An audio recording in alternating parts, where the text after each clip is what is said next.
మా latest videos కోసం మా ఈ తెలుగు న్యూస్ ఛానల్ సబ్స్క్రైబ్ చేసి గంట సింబల్ యాక్టివేట్ చేసుకోండి. పూర్వం నెలసరి వచ్చిందంటే ఆడవారికి భయం వేసేది. ఎందుకంటే వారిని ఇంట్లో ఉండనిచ్చేవారే కాదు, బయట వరండాలో లేదా ఒక పనికిరాని గదిలో 5 రోజుల పాటు ఉంచేవారు. వారికి 5 రోజులు కూడా స్నానం ఉండేది కాదు. 5 రోజుల తర్వాత తలస్నానం చేసి అప్పుడు ఇంట్లోకి రానిచ్చేవారు. కొన్ని గ్రామాల్లో అయితే ఊరి చివర చిన్న పూరి గుడిసెలో ఉంచేవారు. ఇప్పటికీ కూడా ఈ ఆచారం కొనసాగుతూనే ఉంది కొన్ని చోట్ల. కానీ ఇప్పుడు జనరేషన్ మారింది. నెలసరి వచ్చినా సరే ఏమీ పట్టించుకోకుండా ఇంట్లో ప్రతి వస్తువును ముట్టుకుంటూ ఉన్నారు. ఫ్రీగా ఇల్లంతా కూడా తిరుగుతూ ఉన్నారు. నిష్టలు నియమాలు పాటించటం మానివేశారు. అంటే నిష్టలు నియమాలు పాటించటం లేదు. మరి నెలసరి సమయంలో ఆడవారు ఖచ్చితంగా పాటించవలసిన నియమాలు ఏమిటో ఇప్పుడు మనం ఈ వీడియోలో తెలుసుకుందాం. దానికన్నా ముందు ఒక చిన్న పురాణ కథను విందాము. ఒకనాడు దేవలోకమున ఇంద్రుని సభలో రంభ ఊర్వశి నాట్యంలో ఒకరికంటే ఒకరు గొప్పవారమని కీచులాడుకుంటూ ఉన్నారు. తుదకు దేవేంద్రుని వద్దకు పోయి మా ఇరువురిలో నాట్యం చేయటంలో ఎవరు గొప్పవారో చెప్పమని అడిగారు. దేవేంద్రుడు ఏమీ చెప్పలేనో ఏమి చెప్పవలనో తోచక మునీశ్వరులతో దేవతలతో సభ ఏర్పాటు చేసి వారిద్దరిలో ఎవరు నాట్యం బాగా చేయగలరో నిర్ణయించమని అడిగాడు. దానికి రంభ ఊర్వశిలిద్దరూ కూడా ఒకరిని మించినట్లుగా మరి ఒకరు నాట్యం చేశారు. ఆ నాట్యం చూసిన దేవతలు ఋషులు వారిద్దరిలో ఎవరు అధికులో ఎవరు అధములో నిశ్చయించలేకపోయారు. ఇద్దరును బాగానే నాట్యం చేశారు. మీలో ఒకరు గొప్పవారు మరి ఒకరు తక్కువ వారని చెప్పటం వీలు కాదు. కావున భేదబుద్ధి లేక అన్యోన్యంగా ఉండుము అని చెప్పారు. వారు ఎంత చెప్పినా ఆ అప్సరసలు పట్టిన పట్టు విడవలేదు. మా ఇద్దరిలో ఎవరు గొప్పవారో తేలనంత వరకు మేము నాట్యం చేయమని చెప్పేశారు. అదే సమయమున సభకు నారద మహర్షి వచ్చారు. విషయం తెలుసుకుని దేవేంద్ర, భూలోకమున ఉజ్జయిని నగరమును మహాపరాక్రమవంతుడు, దానశీలుడు, మేధావి, సకల విద్యలలో సంపూర్ణ పాండిత్యం కలవాడగు విక్రమాదిత్యుడు పరిపాలిస్తూ ఉన్నాడు. అతనిని పిలిచినచో ఎవరు గొప్పవారో తేల్చి చెప్పగలడు అని చెప్పాడు. దేవేంద్రుడు నారదుని సలహా ప్రకారం ఉజ్జయినికి రథమును పంపి క్షణములో విక్రమాదిత్యుని సభకు రప్పించెను. సభలో ఉన్న వారందరినీ పరిచయం చేసి తనను రప్పించిన కారణమును చెప్పెను.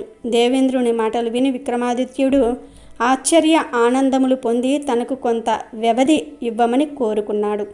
దేవేంద్రుడు అందుకు అంగీకరించగా విక్రమాదిత్యుడు సభ నుండి ఒక ఉద్యానవనమునకు పోయి కొన్ని పువ్వులను కోసి 2 పూల చెండ్లను చేసెను. వాటిలో కొన్ని కీటకములను ఉంచెను. ఆ పూల బంతులను రంభకు ఊర్వశికి ఇచ్చి నాట్యం చేయమని చెప్పెను. వారు అందుకు అంగీకరించి పూల చెండ్లను పట్టి నాట్యం చేయనారంభించారు. రంభ తన చేతిలో ఉన్న పూల చెండును గట్టిగా అదిమి పట్టుకునడంతో దాని యందు ఉన్న కీటకములు చెదిరి ఆమెను కుట్టి బాధించసాగినవి. అందువలన ఆమె నాట్యం చేయుట కొంత తడబాటుగా చేసింది. ఊర్వశి తన చేతి యందున్న పూల చెండును మృదువుగా పట్టుకొని ఏ విధమైన బాధ పొందక హాయిగా నాట్యం చేసెను. కొంతసేపు అలా వారి నాట్య ప్రదర్శన జరిగిన తరువాత దేవేంద్రుడు విక్రమాదిత్యుడిని చూసి వీరిద్దరిలో ఎవరు బాగుగా నాట్యం చేశారు అని అడుగగా ఊర్వశి బాగుగా నాట్యం చేసింది అని చెప్పాడు. అది విని దేవేంద్రుడు ఆ విషయంను మీరు ఎలా నిర్ణయిస్తారు అని అడుగగా దానికి విక్రమాదిత్యుడు రంభను ఊర్వశిని చూసి మీకు నేనిచ్చిన పూల చెండ్లను ఇటు ఇవ్వండి అని అడిగాడు. రంభ నాట్యం చేస్తున్నప్పుడు దానిని క్రింద పడవేసింది. అందువలన తల వంచి నిలబడింది. ఊర్వశి తన చేతిలో ఉన్న చెండును విక్రమాదిత్యుని ఎదుట పెట్టెను. అప్పుడు విక్రమాదిత్యుడు దేవేంద్రుని చూసి దేవేంద్ర, వీరిద్దరిలో గల భేదములు గమనించారు కదా. రంభ నేనిచ్చిన చెండును కింద పడవేసింది. ఊర్వశి నేనిచ్చిన చెండును భద్రంగా పట్టుకుని నాట్యం చేసెను అని చెప్పి ఊర్వశి ఇచ్చిన చెండును దేవేంద్రుని ముందు విప్పి అందున్న కీటకములను చూపించి ఊర్వశి ఈ చెండును మృదువుగా పట్టుకుని నాట్యం చేసింది. కానీ రంభ తన చేతిలో ఉన్న పూల చెండును గట్టిగా అదిమి పట్టుకుని నాట్యం చేసింది. ఇందులోని కీటకములు బాధ కలిగించి ఆమెను కుట్టి బాధించసాగినవి. ఆ బాధ వలన రంభ నాట్యం సరిగ్గా చేయలేకపోయినది. ఆ కీటకముల బాధతో ఆమె చెండును కింద పడవేసినది. కావున ఊర్వశినే గెలుపొందినదని నా నిశ్చయం అని చెప్పెను. దేవేంద్రుడు విక్రమాదిత్యుని బుద్ధి చతురతకు ఆనందించి నవరత్న ఖజిత స్వర్ణమయగు సింహాసనమును ఒకటి బహుమతిగా ఇచ్చి, నీవి సింహాసనముపై కూర్చుండి 1000 సంవత్సరములు రాజ్యపాలన చేయగలవని వరమిచ్చి ఆశీర్వదించి రథమును కూర్చుండబెట్టి ఉజ్జయినికి పంపించెను. వీడియోలోకి వస్తే ఋతుక్రమంలో కొన్ని నియమాలు పాటించాలి. ఋతుక్రమంలో 4వ రోజుతో మలినాలన్నీ కూడా బయటకు వెళ్ళిపోతాయి కనుక ఆ రోజు పరిశుభ్రంగా ఉండాలి. నీటిలో పసుపు కలుపుకొని స్నానం చేయాలి. పసుపు ఒంటి నిండా రాసుకొని అప్పుడు తలస్నానం చేయాలి. ఒక చిన్న పసుపు ముద్దను మింగాలి. ఇలా చేసినట్లయితే శరీరంలో ఇంకా ఏదైనా సరే బ్యాక్టీరియా మలినాలు ఉంటే తొలగిపోతాయి.